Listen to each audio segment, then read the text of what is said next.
एक बात और याद आ गई। आज से 20-25 साल पहले मैं भी सोचता था कि उस परम शक्ति को मिलने के लिए हम एलिजिबल नहीं हैं, हम नहीं मिल सकते, हम बहुत पापी लोग हैं, हमने कभी भक्ति की नहीं। लेकिन जैसे जैसे मेरी खोज चलती गई तो ये सारे भ्रम के जाल जो है वो टूटने शुरू हो गए।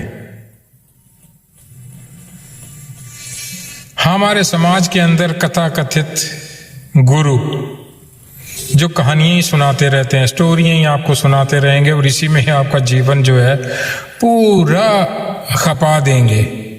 और दूसरा काम वो करते हैं पैसे लेना, कथा करने के पैसे लेना, डोनेशंस लेना। ईश्वर को जो प्राप्त हो जाता है तो इसका मतलब आप ये मत समझिए जो समझते रहे हैं हम कि बहुत सारी दौलत आ जाएगी, बहुत सारे महल आ जाएंगे, बहुत सारी चीजें आ जाएंगी। ऐसा कुछ नहीं होता। मैं महात्मा बुद्ध के बारे में बताता हूं, थोड़ा सा बताता हूं कि जब महात्मा बुद्ध को ज्ञान प्राप्त हो चुका था तो आप सोचते हो, अगर मैं भी ऐसे ही सोचता था कि उनके शरीर से रोशनियां निकल रही होंगी, उनके तेज निकल रहा होगा, उनके सिर के पीछे सूरज घूम रहा होगा या रोशनी आ रही होगी, ऐसी सब चीजें ये हमारे को समाज में कथाकथित जो गुरु घूम रहे हैं जिनको पता ही नहीं है कि क्या है, बस वो गुरु बन के घूम रहे हैं और उनके पीछे भेड़ें घूम रही हैं।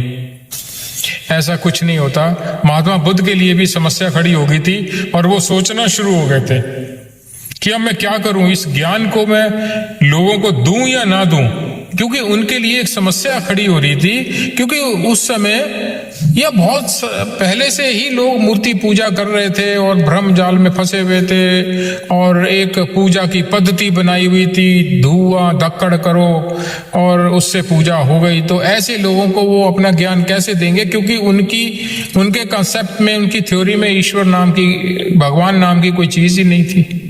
वो तो परम शक्ति थी एक, जिसका कोई रूप नहीं, कोई रंग नहीं। तो उन्होंने पहले सोचा कि छोड़ो परे, मेरे को मिल गया है तो दूसरों को क्या जरूरत है बताने की। लेकिन फिर उनके अंदर से ही ईश्वर की आवाज आई कि नहीं, ये ज्ञान तुम्हें मिला है तो इसको बांटना चाहिए तुम्हें, नहीं तो ये खत्म हो जाएगा। और समय समय पे ऐसे गुरु आते रहते हैं जो झूठी परंपराओं और ढकोसलों के अंदर से निकाल के हमें बाहर खड़ा करते हैं। हम कुछ सालों के बाद फिर वहीं पहुंच जाते हैं। तो उन्होंने फैसला किया कि हाँ, मैं ज्ञान दूंगा। अब जिससे भी वो बात करें वो कहें कि जी हमारे तो भगवान है, हमारे तो फलाना भगवान है, हमारा तो फलाना भगवान है, और आपके तो कंसेप्ट में है ही नहीं था।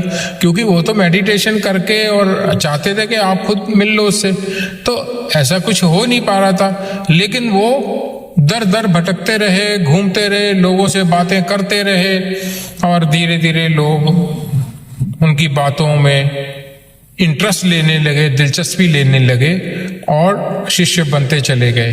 तो मेरा ये सुनाने का भाव ये था कि ऐसा नहीं है कि ज्ञान प्राप्त आपको हो जाएगा, ईश्वर प्राप्त हो जाएगा तो आपके पीछे लोग लग जाएंगे, आपके पास महल आ जाएंगे, ऐसा कुछ नहीं है। हाँ, ये इच्छाएं खत्म हो जाएंगी आपकी, बात तो एक ही है, इच्छाएं खत्म हो जाएंगी आपकी। तो इच्छाएं जब खत्म हो जाएंगी तो आप सुखी हो जाओगे, शांत हो जाओगे। तो ध्यान रखिए इस बात का कि अगर आपको ईश्वर प्राप्ति हो जाती है तो ये नहीं है कि आपके चेहरे से रोशनी निकलनी शुरू हो जाएगी। हम ऐसा ही सोच के बैठे हुए हैं, आपके सामने से कोई गुजर भी जाएगा ईश्वर को प्राप्त किया हुआ इंसान, आप उसको पहचान नहीं पाओगे जब तक वो खुद नहीं चाहेगा।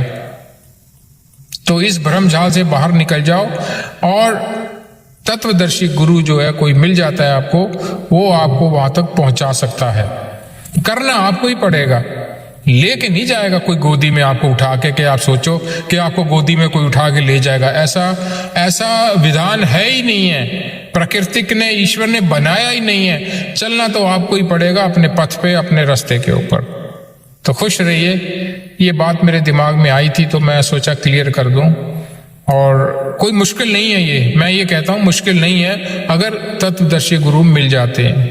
वरना तो मुश्किल ही मुश्किल है। बहुत सारे आडंबर हैं, बहुत सारे भ्रम फैले हुए हैं संसार के अंदर। बहुत सारे आपके नजदीकी, आपके घर वाले, आपके यार दोस्ती सबसे पहले आपको रोकेंगे। तो देखते हैं कौन इस रास्ते पे चल पाता है। और जरूरी नहीं है कि आपने इस पे डिवोटी हो जाना है। 1 घंटा 2 घंटे आप दीजिए मेडिटेशन का किसी गुरु के शरण में जाके, तो हो जाएगा काम, कोई बड़ी बात नहीं है। मैं आपको विश्वास दिलाता हूँ। खुश रहिए, स्वस्थ रहिए, मुस्कुराते रहिए।